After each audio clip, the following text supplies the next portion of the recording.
Ya, kita lanjut kembali. Jadi, dalam membuat perencanaan sampling atau pengamatan, kita perlu memperhatikan faktor-faktor biologi tadi ya. Pertama, patogenisitas. Apa sih yang membuat patogen itu patogenisitasnya tinggi? Ya, tadi ada virulensi, ada kemampuan dia untuk bereproduksi, dan sebagainya. Ketika lingkungan mendukung hal tersebut, ketika kemungkinan besar patogenisitas tersebut tinggi, di situ kita perlu untuk melakukan tindakan sampling dengan lebih intens, gitu ya. Atau tindakan monitoring dengan lebih intens. Inokulum tadi kita bahas bahwa inokulum bisa menjadi penanda kita untuk melakukan pengamatan yang lebih intens, atau bahkan inokulum menjadi objek yang termasuk kita amati di alam, gitu ya. Nah, teman-teman, bahasan berikutnya tentang tipe-tipe reproduksi dari patogen tersebut, ya. Nah, tentu ada jamur, ada bakteri, ada virus, mereka punya tipe-tipe reproduksinya sendiri-sendiri. Tapi kita sederhanakan, kita bagi dua aja. Bahwa tipe reproduksi patogen itu secara epidemi itu bisa kita kelompokkan menjadi polisiklik dan monosiklik. Yang polisiklik adalah ketika patogen bereproduksi dan mampu memencarkan inokulumnya dengan cepat, gitu ya. Jadi tidak hanya sekedar reproduksi, ini kita bicara tentang reproduksi kemudian pemencaran. Ada yang disebut polisiklik.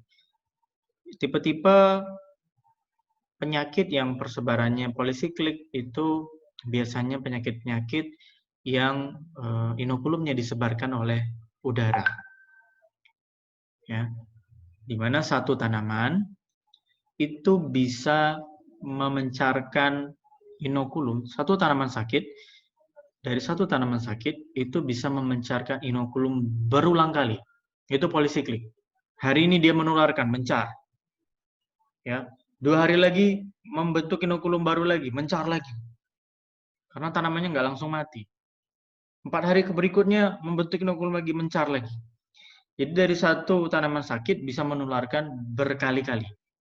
Dan pemencarannya itu tidak terbatas hanya di tanaman di sampingnya, tapi bisa menyebar bahkan di tanaman-tanaman yang jauh.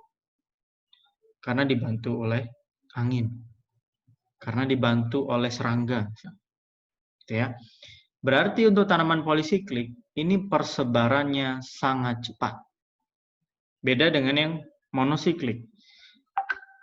Penyakit yang persebarannya monosiklik, itu pada satu tanaman sakit, itu hanya bisa menular 1 kali.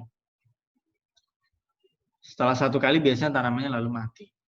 Dan penularannya ini hanya terjadi kepada tanaman yang ada di sampingnya. Contohnya tanaman-tanaman yang infeksi akar. Jadi tanaman-tanaman yang tular melalui kontak akar, penyakit-penyakit yang menular melalui kontak akar, misalnya Ganoderma, ya, penyebab busuk akar di sawit itu menularnya hanya kontak akar. Artinya dia hanya bisa menular ke tanaman sebelahnya, karena akarnya tidak akan kontak dengan tanaman yang jauh.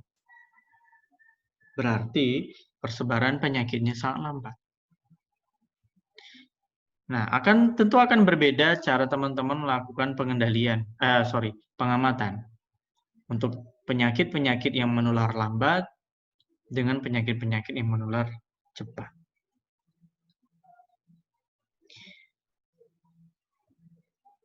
Ini contoh penyakit yang penularannya cepat. Ini polisiklik. Di tahun pertama, kita lihat ada satu grup tanaman yang terinfeksi. Satu grup aja ya. Infeksi itu kemudian di tahun pertama menyebar ke 2 titik lainnya. Jauh sekali kan penyebarannya. 2 titik ini yang baru di tahun kedua menyebar ke kanan kirinya, tapi juga menyebar ke titik-titik baru. Titik-titik baru ini tahun ketiga menyebar lagi. Nah, artinya kalau teman-teman berhadapan dengan penyakit tipe polisiklik, teman-teman tidak bisa membuat pola pengamatan. Jadi pengamatan itu tadi terkait dengan berapa banyak yang dia mati, seberapa sering itu terkait waktu, dan yang ketiga polanya. Anda akan bergerak diagonal begitu ya, dari satu pojok ke pojok satunya itu diagonal. Atau seperti apa? Bayangkan jika di tahun pertama misalnya. Di tahun pertama Anda bergerak diagonal. Dari sini bergerak ke sini. Terlewatlah titik ini. Tidak teramati. Ya, tidak teramati. Ini juga mewakili nih kalau tanamannya tipe-tipe monosiklik, di mana penyakitnya hanya berkumpul di sini. Patogen tanaman-tanaman sakitnya mengelompok di sini. Kenapa mengelompok? Karena tularnya ke tanaman sebelahnya kan. Kalau yang monosiklik tadi, berarti dia mengelompok-mengelompok begitu tipenya. Kalau Anda buat pola pengamatan diagonal begini, maka tidak terjangkaulah sisi ini. Ya kan? Gitu. Sama dengan di sini. Kalau Anda buat diagonalnya begini, nah tidak terjangkaulah titik-titik ini. Nah, ini polisiklik, tapi ini menunjukkan, ini sama, ini bisa saya gunakan untuk menunjukkan penyakit-penyakit monosiklik, di mana kebiasaannya tanaman yang terinfeksinya mengelompok, karena dia hanya menular ke samping-sampingnya ya, mengelompok. Nah, kalau yang mengelompok, Anda buat pola yang diagonal, akan ada beberapa titik yang tidak terambil. Maka kalau tanamannya mengelompok, penyakitnya mengelompok, karena monosiklik tadi ya, jadi tanaman monosiklik, penyakit yang monosiklik itu perkembangan penyakitnya lambat dan cenderung polanya mengelompok. Kalau Anda berhadapan dengan penyakit monosiklik, Anda perlu buat pola pengamatan yang rata. Yang rata itu bagaimana? Ya, Anda misal buat zigzag. Ke sini, kemudian naik sedikit belok kiri, naik sedikit belok kanan, naik sedikit belok kiri, begitu. Belok kanan, begitu. Rata. Hampir semua tempat itu terjangkau ketika penyakitnya monosiklik. Kenapa? Karena monosiklik menular ke sampingnya saja, sehingga pola persebarannya hanya mengelompok. Kalau hanya mengelompok, Anda perlu buat pattern yang polanya rata. Lain jika polisiklik, seperti yang kita punya di depan. Yang polisiklik penularannya bisa rata di seluruh petak ini. Ya, rata. Maka kemungkinan ada tanaman sakitnya itu tidak mengelompok. Rata. Kalau tanaman sakitnya rata, Anda bisa buat pola pengamatan yang tidak perlu rata, misal diagonal begini. Bisa. Pasti mewakili. Gitu ya. Jadi bicara tentang ini, polisiklik, monosiklik, ini kaitannya erat dengan Anda membuat pola pengamatan yang seperti apa. Apakah polanya akan zigzag, apakah polanya harus merata, atau bisa diagonal, begitu ya. Gitu. Berikutnya, masih terkait biologi, ekologi adalah kemampuan bertahan hidup dari tanaman, dari patogen, ya, terhadap keadaan lingkungannya. Tanaman yang mempunyai ketahanan dan mampu tetap mempertahankan ketahanan itu, walaupun lingkungannya berubah-ubah, di situ kejadian penyakitnya akan rendah. Tetapi tanaman yang sangat mudah dipengaruhi lingkungan, bahkan tanaman-tanaman tahan sekalipun, ketika lingkungan tidak mendukung, ketahanannya hilang. Ya, jadi sangat rentan, maka kejadian penyakitnya akan tinggi. Maka Anda perlu melakukan pengamatan dengan sangat teliti, karena kemungkinan terjadinya penyakit tinggi. Ya, begitu.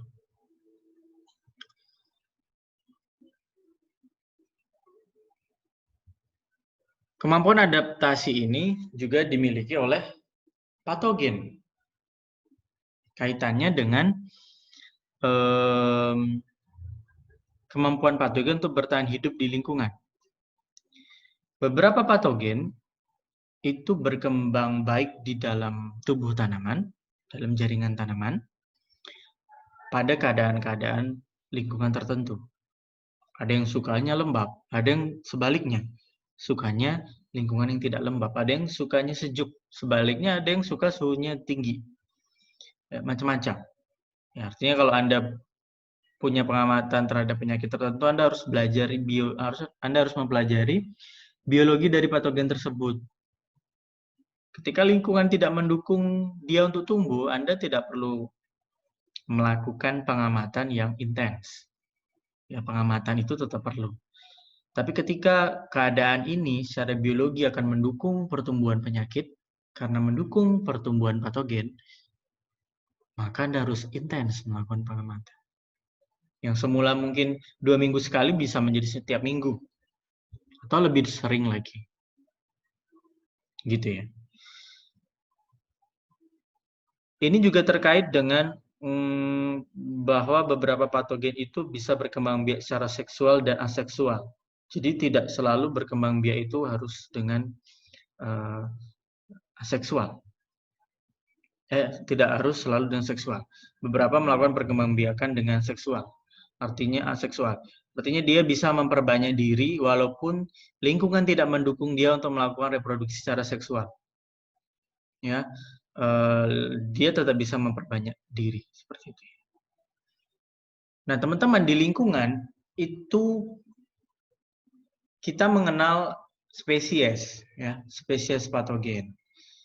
Tetapi ketika bicara tentang patogenisitas atau bicara penyakit tumbuhan, ternyata dalam spesies yang sama sekalipun itu sering ada banyak subspesies atau ras. Jadi ini sama-sama Pericularia oryzae menyebabkan penyakit belas di padi. Ternyata Pericularia ini tadi sesama Pericularia nih ya, spesiesnya sama ya. Itu punya banyak jenis atau disebut ras. Nah, setiap ras kemudian punya preferensi inang yang beda-beda. Ras A misalnya suka jenis-jenis varietas padi tipe A. Ras B punya jenis-jenis kesukaan preferensi inang, ya ini varietas-varietas padi tipe B. Itu beda-beda. Jika Anda tanam tanaman A, kemudian ternyata ras yang dominan di lingkungan kita adalah ras tipe B. Anda nggak perlu khawatir untuk melakukan pengamatan penyakit belas dengan intens, karena beda patogennya. Ya, spesiesnya sama, patogennya beda. Tapi ketika Anda tahu dominan di sana adalah ras tipe A, sedangkan tanaman yang ditanam juga varietas tipe A, di situ Anda perlu khawatir dan artinya Anda perlu melakukan pengamatan lebih intens. Gitu ya. Ini tidak terjadi hanya pada Pericularia. Ini ada di Fusarium, ini ada di banyak patogen seperti itu. Ya, banyak patogen seperti itu. Berarti Pak, kalau kita bisa melakukan pengamatan, teman-teman ya, pengamatan itu tidak hanya dilakukan pada seberapa parah penyakit. Nah, nanti kita akan juga belajar tentang pengamatan di alam ini ada berapa sih inokulum, gitu ya. Dia belum menyebabkan tanaman sakit nih, tapi ada berapa inokulum. Kita juga akan belajar pengamatan di alam ini spesies tertentu ini rasnya tipe apa sih? Ya. Berarti Pak, kalau kita melakukan pengamatan terhadap Pericularia oryzae, kita mengetahui di alam ternyata ras yang dominan tipe A. Bisa dong kita membuat keputusan untuk menanam varietas selain tipe A. Bisa. Dan ini satu bentuk pengendalian. Ini satu bentuk pengendalian. Masalahnya sekarang kita kalau mau pengamatan Pericularia, rasnya itu tipe apa, prosesnya panjang. Ya, kita perlu isolasi jamurnya di lab. Setelah diisolasi ditumbuhkan, udah tumbuh banyak ditularkan. Ya, ada 7 tipe varietas padi berdasarkan tipe ketahanan terhadap Pericularia. Kita tularkan ke tipe A, B, C, D, E, F, G. Ditularkan semua. Nanti varietas apa yang terinfeksi, varietas apa yang tidak terinfeksi. Yang tidak terinfeksi kita tanam. Proses ini butuh waktu, ya. Untuk Anda memutuskan mau tanam varietas apa, mending Anda tanam dari awal tadi. Sudah bisa panen jangan-jangan ya. Karena prosesnya panjang dan butuh waktu. Oleh karena itu, sekarang kita coba untuk memulai satu penelitian bagaimana caranya mampu mengenali Pyrrhocularia oryzae di lingkungan kita itu rasnya ras apa dengan cara yang lebih cepat secara molekuler.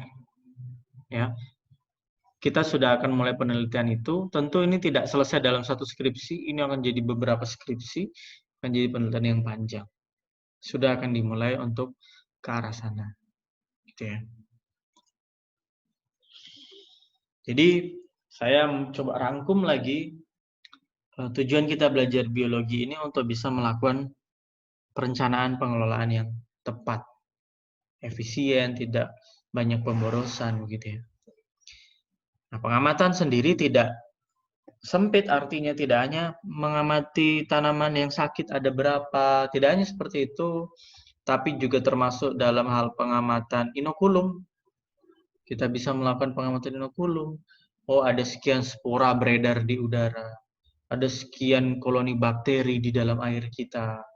Berarti kita perlu waspada. Karena inokulum yang tinggi akan menyebabkan perkembangan penyakit yang cepat. Seperti grafik yang sebelumnya kita lihat. Ya. Lebih lagi dari itu, pengamatan juga bisa dilakukan terhadap patogen spesies tertentu itu kebanyakan rasnya apa yang ada di lingkungan kita. Patogennya jenis-jenis apa aja sih yang ada. Kemudian dari setiap jenis ras apa sih yang dominan. Itu kaitannya nanti dengan perkembangan penyakit juga. Gitu ya. Kita lanjut. Menurut ekologi patogen, ternyata patogen itu menginfeksi tanaman di tempat-tempat yang berbeda. Beda infeksi, beda cara pengamatan. Ada yang menginfeksi di permukaan tanaman. Ya, di permukaan tanaman, misal di permukaan daun. Ya. Ada patogen-patogen yang menginfeksi di permukaan daun. Maka pengamatan bisa kita lakukan dengan mengamati permukaan daun tersebut. Atau jika infeksi tersebut terjadi di permukaan batang, berarti kita bisa melakukan pengamatan di permukaan batang tersebut, gitu ya. Itu. Maksudnya begitu. Tapi ada juga patogen yang infeksinya dilakukan di dalam jaringan batang. Ya. Panama disease itu dalam batang pisang. Fusarium di kapas di dalam batang. Ralstonia di batang kentang. Itu ada di batang. Ya. Nah, gejala ini tidak mudah untuk diamati dari luar. Maka jangan mengamati permukaan luar. Karena Anda nggak akan melihat apa-apa di permukaan luar batang. Ya. Pengamatan harus dilakukan ke dalam. Jadi secara sampling, tanaman yang menunjukkan abnormalitas, misal layu begitu, kita pangkas batangnya. Ya. Lalu kita lihat gejala yang ada di dalam batang tersebut. Dengan begitu, kita bisa menetapkan, oh ya, tanaman ini layu karena fusarium, karena ralstonia. Gitu ya. Kalau bakteri biasanya diikuti dengan terdapatnya lendir atau massa bakteri atau yang disebut us. Ya. Artinya Anda perlu tahu nih, saya berhadapan dengan patogen apa? Patogen ini menyerang di permukaan atau di dalam? Kalau dia di dalam, saya jangan menunggu di permukaan, karena saya tidak akan lihat apapun di permukaan. Tapi kalau dia muncul di permukaan, ya infeksinya tetap di dalam, tapi dia menunjukkan kenampakan atau tanda di permukaan, atau gejala di permukaan, di luar, maka saya bisa amati itu dari luar. Gitu ya. Nah, ada lagi patogen yang menyerang akar. Artinya, yang kita amati itu ada di dalam tanah. Ada di dalam tanah. Beda lagi cara pengamatannya. Jangan Anda tunggu di luar, atau jangan Anda amati di atas permukaan tanah. Sedangkan patogen Anda, Sclerotium misalnya, itu infeksinya ada di dalam tanah. Maka pilihlah tanaman-tanaman yang menunjukkan sakit atau tidak normal secara fisiologi untuk Anda cabut dan Anda amati akarnya. Oke, akarnya busuk. Dalam busuknya terlihat ada spora, ada miselium, tanda bahwa diinfeksi oleh jamur. Oh ya, oke, berarti tanaman ini saya skor sebagai sakit. Satu tanaman sakit, gitu ya. Pengamatannya harus di dalam. Jadi maksudnya, ketika melakukan perencanaan, Anda putuskan, Anda amati melalui literatur, penyakit ini gejalanya bisa diamati di permukaan. Penyakit ini gejalanya ada dalam batang. Penyakit ini gejalanya ada dalam tanah. Maka sesuaikan bentuk pengamatannya. Ini tadi tentang persebaran. Ya. Ada yang dibantu oleh angin. Ya. Teman-teman membayangkan jika penularan dibantu oleh angin. Dimulai misal ada teman-teman bayangkan satu hamparan gitu ya. Kotak. Tanaman di tengahnya itu sakit dan inokulum penyakitnya, patogennya, disebarkan oleh angin. Maka tanaman berikut yang terinfeksi yang sebelah mana? Random ya, mengikuti arah angin. Jadi, jika persebaran inokulum dilakukan oleh angin, maka persebaran tanaman sakit yang terjadi berikutnya random, acak, mengikuti arah angin. Maka dalam melakukan pengamatan, sampel yang Anda pilih harus merata. Sampel yang Anda pilih itu random dan boleh diagonal atau boleh tidak terlalu rata gitu ya. Boleh diagonal. Boleh diagonal karena persebaran penyakitnya akan random. Acak dan semua populasi di sana punya peluang yang sama untuk tertular. Maka Anda bisa ambil pola yang diagonal. Berikutnya, penyakit yang patogennya disebarkan oleh serangga. Bayangkan, kira-kira persebarannya akan seperti apa? Berpola kah? Atau acak juga? Serangga akan hinggap di tanaman yang acak ya.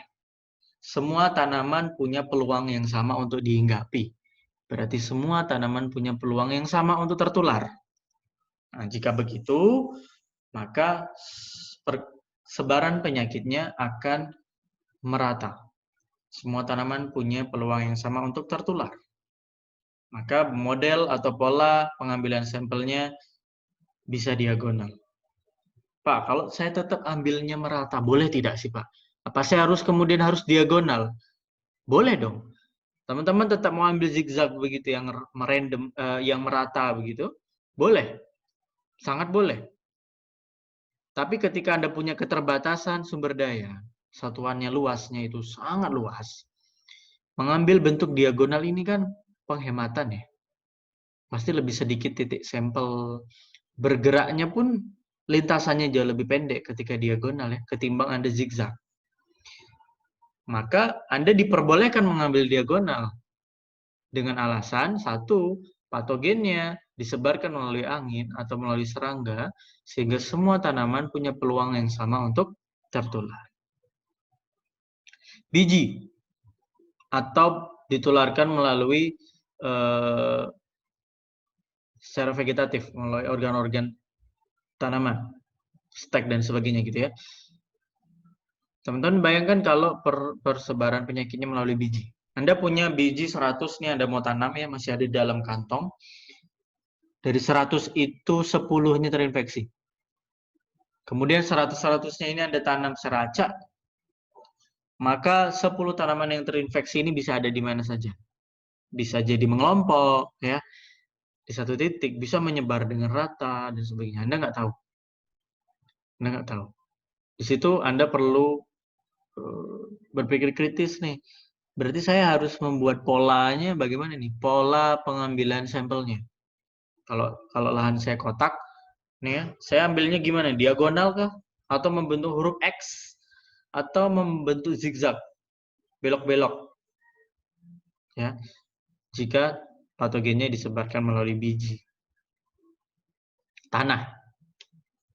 Patogennya tertular lewat tanah. Artinya patogennya sudah ada di dalam tanah. Berarti setiap tanaman rentan yang ditanam di atas tanah itu terinfeksi. Berarti ini rata. Berarti ini menyebar dengan rata.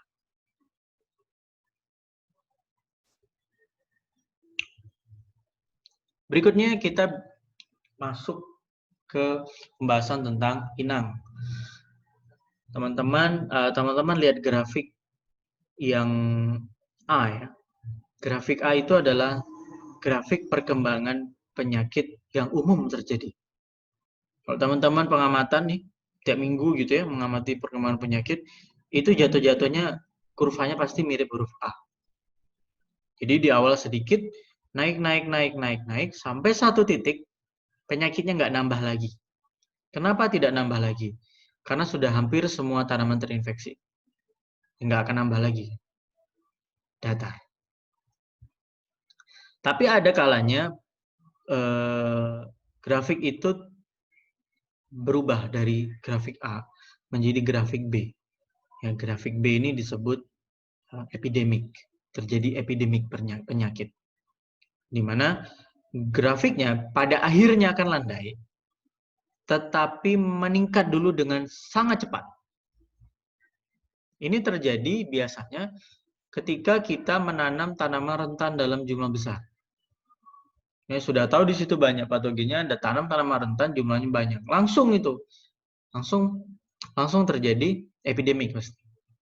Atau tiba-tiba masuk patogen baru ke lingkungan itu, maka juga akan terjadi epidemik. Contoh COVID-19 masuk ke Indonesia, langsung naik kurvanya. Jika tidak ditangani dengan baik. Ya. Jadi ada pengaruh kerentanan atau tingkat ketahanan tanaman terhadap kurva ini. Kalau tanaman teman-teman rentan, maka akan punya kurva yang naik tajam. Gitu ya.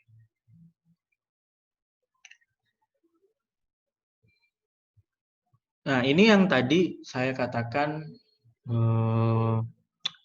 fase perkembangan tanaman.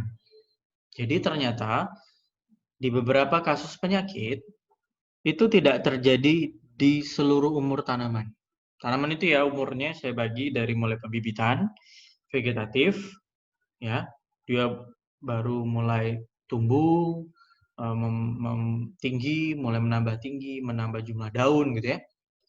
Kemudian generatif, dia mulai muncul bunga, dia mulai muncul buah, gitu. Kemudian fase terakhir panen. Itu tanaman semusim.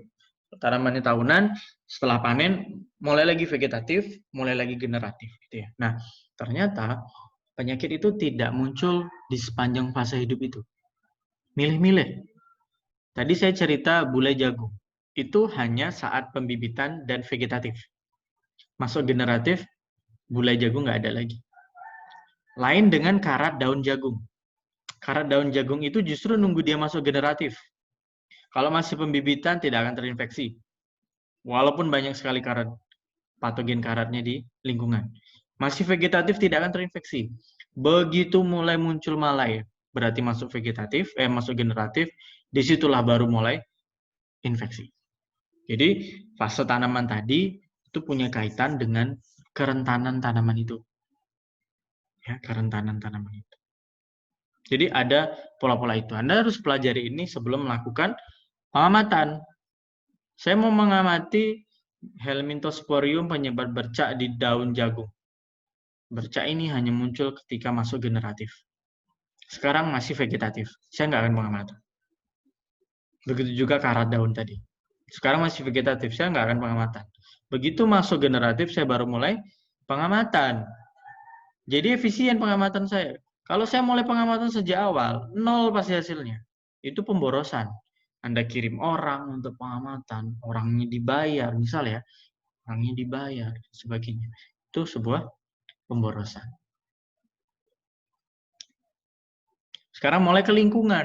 Kelembaban itu punya pengaruh besar sama perkembangan penyakit. Kebanyakan penyakit punya korelasi positif terhadap kelembaban. Semakin lembab, penyakit semakin tinggi. Musim hujan, penyakit semakin tinggi.